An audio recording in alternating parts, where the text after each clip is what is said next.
Senador Bob Menéndez, muchísimas gracias por la oportunidad. Un saludo desde Miami.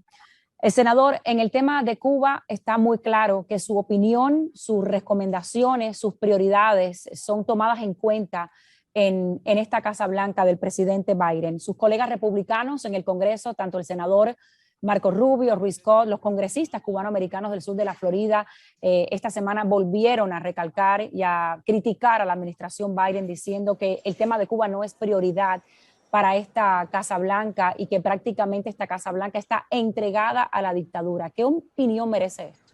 Bueno, yo creo que eso es una retórica política y no actual. Primero de todo, mis colegas dijeron que cuando Biden fue elegido iba a regresar a la política de Obama. Bueno, casi ha pasado un año y no se ha regresado a tal política. Al contrario, en cierta forma, el presidente Biden ha endurecido la política en contra del régimen, sobre todo de sanciones a militares y otros que actualmente nunca han sido sancionados antes de este momento. Coordinó por el secretario de Estado más de 25 países que no se habían declarado con referencia a estar al lado del pueblo cubano en sus deseos de libertad. Y fue una de las primeras veces que vimos una internacionalización de un esfuerzo de opinión. Y seguimos en esa marcha. Tras las protestas del 11 de julio se habló de estas diferentes medidas, incluyendo esta petición de que Estados Unidos logre conectar Internet libre a los cubanos. Usted que está en comunicación, o si lo está en comunicación constante sobre este tema con la Casa Blanca, ¿se ha podido avanzar en este tema? Han tratado de buscar la forma tecnológica de asegurar de que el pueblo cubano pueda tener acceso al Internet. Se ha revisado, por ejemplo, transmisiones de satélite. Se ha revisado transmisiones globales.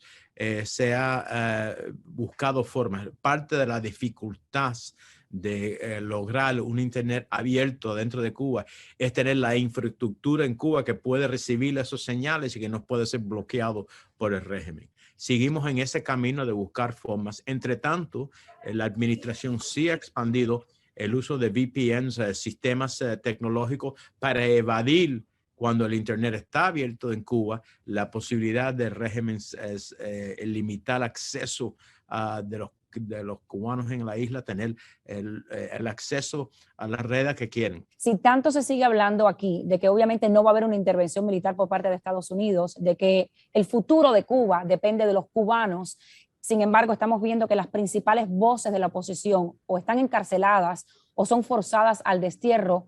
¿Cómo se puede lograr un cambio en Cuba entonces, cuando el pueblo se sabe que está desarmado? Por eso nuestros esfuerzos, primero a Junior García y a todos esos que abogan por la libertad dentro de Cuba, hay que admirarlo, ¿no? Porque es fácil hablar desde Miami o de New Jersey o aquí de Washington. La libertad es mucho más difícil en la vena de la opresión que existe dentro de Cuba.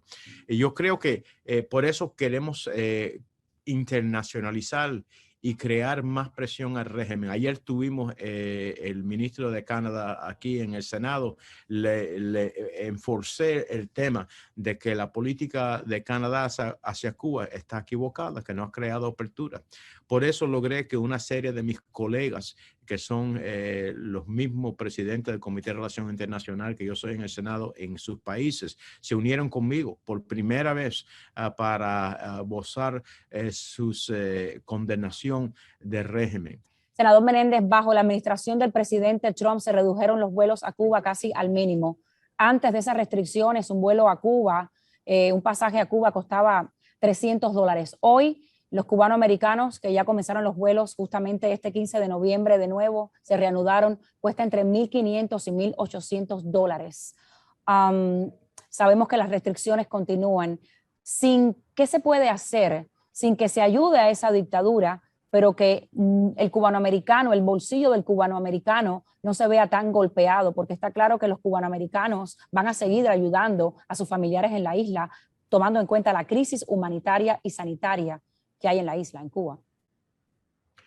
Estamos buscando formas de cómo podemos permitir la ayuda al pueblo, pero sin el beneficio al régimen.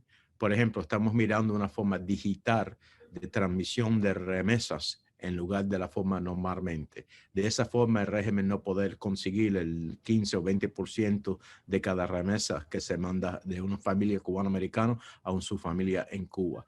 Estamos mirando de cómo se puede abrir más competencia para esas vías de vuelos, y no solamente a La Habana, pero en otras partes de la isla, para que puedan reducirse el costo, pero a la misma vez sin permitirle al régimen de que recibe recursos que usan ¿para qué? Para lo que vimos esta semana, oprimir el pueblo. Así que estamos buscando la vía. Es difícil de realizarlo, ¿no? Porque vamos a ser sinceros, si hubiera habido una intervención militar, hubiera pasado desde Reagan, Bush, primero, Bush segundo, Trump. Nunca actualmente eso se ha realizado. Lo que sí tenemos que tener es una intervención económica, una intervención de sanciones, una intervención multilateral para que podamos terminar una vez y siempre con este régimen. Su colega Marco Rubio ha bloqueado la nominación de Yulisa Reynoso para embajadora de España, argumentando que es una apologista de Fidel Castro. ¿Cuál es su reacción al respecto? No conozco que la embajadora Reynosa, que actualmente ha sido embajadora anteriormente en Latinoamérica, que yo creo que recibió el voto de mis colegas en ese momento. No creo que nada en su trayectoria ha cambiado desde el momento que ella fue nominada y confirmada como embajador en Latinoamérica. En estos momentos sus colegas republicanos han bloqueado decenas de nominaciones. ¿Cómo puede funcionar el Departamento de Estado? ¿Cómo puede funcionar el gobierno si continúan los republicanos bloqueando todas estas nominaciones? ¿Existe algún mecanismo en el Senado para desbloquear esto? Bueno, están haciendo un daño enorme a la seguridad nacional de los Estados Unidos. ¿Por qué digo eso? En el mismo tiempo, en el primer año de la administración del presidente Trump, confirmamos más de 40 embajadores en este momento. La administración del presidente Biden ha podido confirmar solamente, creo que son 4 o 5. Tenemos países clave donde nos hace falta tener nuestros embajadores abogando por los intereses, la seguridad nacional de los Estados Unidos, los intereses económicos en China, en NATO, en la OTAN y otras partes del mundo, donde están bloqueando personas que cuando reciben un voto bien bipartidario, bien nutrido. La única forma que paramos el bloqueo que tienen algunos senadores republicanos de estos nominados, que muchos son nominados de carrera, no son ni nominados políticos, es teniendo votos en el Senado. Pero esos votos toman un gran tiempo. Por cada nominado casi hay que pasarse 2 días. Por eso esto siempre pasaba por un voto de voz, no un voto registrado. Y nunca en mis 30 años en el Congreso y en más de 15 años en el Senado, he visto ningún senador de cualquier partido usar esta táctica en una forma que actualmente perjudica la seguridad de los Estados Unidos. Y eso es lo que están haciendo mis colegas republicanos.